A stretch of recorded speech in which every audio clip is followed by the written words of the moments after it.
একসময়ের নদীমাতৃক বাংলাদেশ ধীরে ধীরে এগোচ্ছে মরুকরণের দিকে। ৬ ঋতুর নাতিশীতোষ্ণ দেশে এখন বছরের ৮-৯ মাসই গড়ে ৩০ ডিগ্রি সেলসিয়াসের উপর ভয়াবহ তাপমাত্রা বিরাজ করে।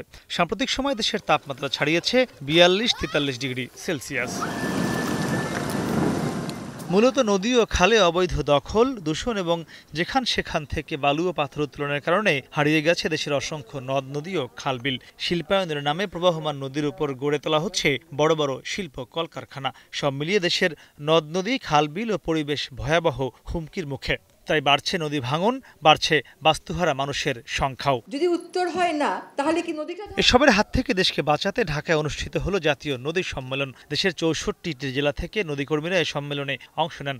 সম্মেলনে নদীকর্মীরা অভিযোগ করেন, সব রাজনৈতিক দল, স্থানীয় ভূমি অফিস ও জেলা প্রশাসনের যোগ সাজশে গ্রামে গঞ্জে নদীর মালিক হয়ে যাচ্ছেন স্থানীয়রা। এছাড়া দেশের দক্ষিণ পশ্চিমাঞ্চলের নদী হারিয়ে যাওয়ার জন্য অপরিকল্পিত বাঁধ নির্মাণকে দায়ী করেন তারা।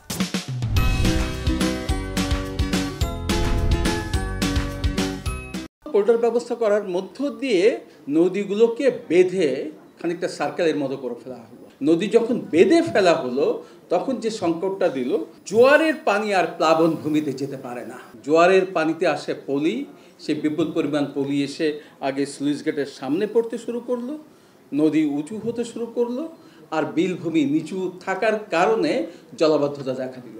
উজানের পানি নেমে যদি নদী প্রবাহ ঠিক না থাকে, মানুষ ক্ষতিগ্রস্ত হচ্ছে, কৃষি ক্ষতিগ্রস্ত হচ্ছে, অর্থনৈতিক ক্ষতিগ্রস্ত হচ্ছে, আমরা নারীরা স্বাস্থ্যগতভাবে ক্ষতিগ্রস্ত হচ্ছি।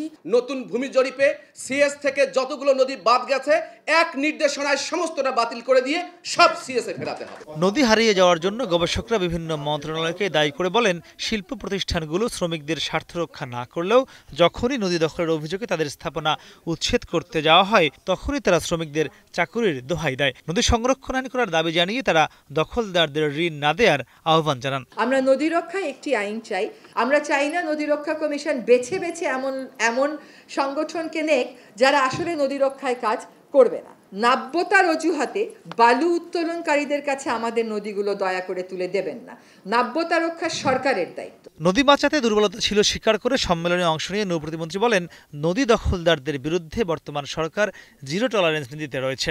দেশের সব স্লুইস গেট ভেঙে ফেলা হবে বলেও জানান নৌ প্রতিমন্ত্রী। নদী দখল করার জন্য যাচ্ছে, এরা কখনো আওয়ামী লীগ, বিএনপি, জাতীয় পার্টি হতে পারে না। এরা অপরাধী, সরকার তাদেরকে অপরাধী হিসেবেই দেখে। এবং এই ধরনের কোনো যদি সুনির্দিষ্ট যদি কোনো থাকে, আপনার পরিচয় গোপন করেও যদি আমাদের কাছে দেন, আমরা সেই ধরনের ব্যবস্থা গ্রহণ করব। সম্মেলনের যে আপনাদের উপস্থিতি এবং মনোযোগ প্রমাণ করে যে এটা কিন্তু আরেকটা নদী রক্ষার একটা বড় ধরনের যুদ্ধ শুরু হয়েছে। এই যুদ্ধে আমরা জয়যুক্ত হব। দেশের উন্নয়নের জন্য বালুমহল প্রয়োজন আছে জানিয়ে নৌ প্রতিমন্ত্রী জানান, তবে তা অবশ্যই গভীরতা বিবেচনায় করতে হবে। আপনার ক্ষতিগ্রস্ত করে। মাহমুদ রাকিব, এখন, ঢাকা।